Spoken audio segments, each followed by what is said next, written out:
こんにちは、ディンプル塾の北島です。今回はフレアたっぷりのワンピースのカーブがきつい裾をきれいにする始末の仕方をご紹介します。このようにカーブがきつい裾を縫うとき、デザインや種類によっても縫い方はいろいろです。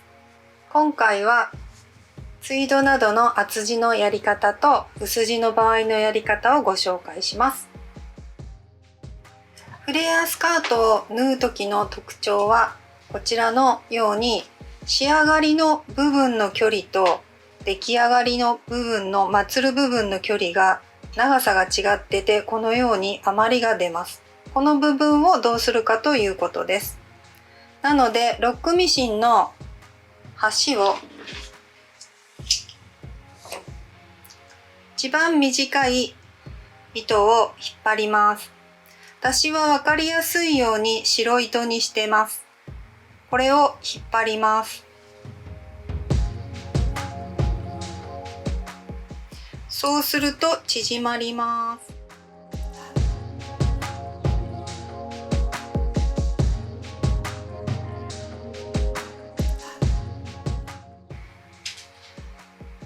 これでアイロンをかけるときれいに収まります。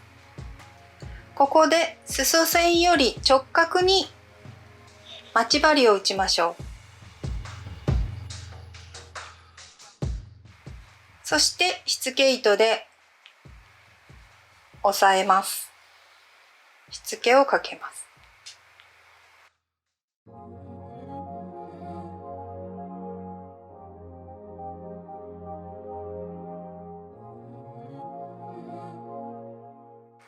直角に縫い代が倒れていることが重要です。この後まつりますが、千鳥格子で薄地の場合は留めた方がいいです。縫い代をしっかり留めてください。厚地の場合はこのように奥まつりをするといいと思います。しつけの押さえの仕方、それから千鳥格子の仕方、奥まつりの仕方は別の動画でもご紹介しておりますので、よかったらご覧ください。概要欄に貼っておきます。では一つ実際にやってみましょう。ロックミシンをかけるときです。作動レバーがついているロックミシンであれば、こちら上の方に数字が大きくなるほど縮みます。で、ウールのとか厚地の場合は縫い縮みが少ないので2ぐらいに持っていって縫ってみます。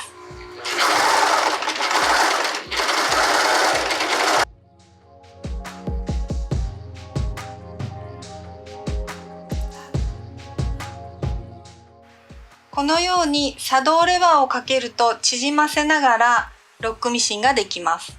これでこの小さい方ので少しずつ出来上がりに、これは 2.5 にしてますので 2.5 のところでちょっとずつ折っていくと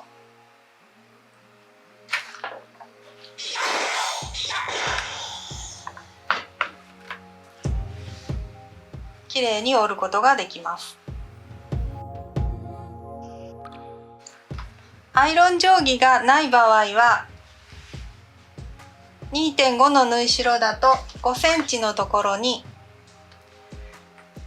チャコで印を入れておき、そこに合わせてアイロンをかけていって大丈夫です。